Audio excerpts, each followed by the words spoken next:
প্রিয় ছাত্রছাত্রী, প্রশ্ন 14 নম্বর দেখো, এখানে দেওয়া আছে a plus B comma a minus B. দেখো আমরা এখানে সমাধান লিখি। দেখো আমরা সমাধানে এইখানে কিন্তু এর যে উপরে অঙ্কটা আমি কিন্তু উপরে নিচে পাতায় করছি, আর এইটা আমরা কি করব, পাশাপাশি রেখে আমরা করব। দেখি আমাদের অঙ্কটা পাশাপাশি রেখে করলে কেমন হয়। এই অঙ্কগুলো তুমি যে যেমনিভাবে করো, পাশাপাশি রেখে করতে পারো, উপরে নিচে পাশায় করতে পারো, সমস্যা হয় না। ঠিক আছে, দেখো আমি একটু পাশাপাশি রেখে অঙ্কটা করব।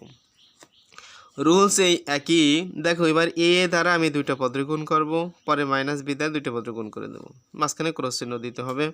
দেখো এ দ্বারা এর গুণ করলে কী হয়, এই প্লাস এই প্লাস প্লাস প্লাস এ প্লাস, যেহেতু শুরুতে বসে এই জন্য দেওয়ার কোনো দরকার নেই চিহ্নটা। তাহলে এ দ্বারা এর গুণ করলে এ স্কোয়ার, এই প্লাস প্লাস প্লাস এ প্লাস, এ দ্বারা বিরে গুণ করলে এ বি হয়। ঠিক আছে, এবার মাইনাস বি দ্বারা আমরা দুইটারে গুণ করে দেবো, মাইনাস এই প্লাস প্লাস মাইনাসে মাইনাস, বি দ্বারা এর গুণ করলে এ বি হয়ে যায়।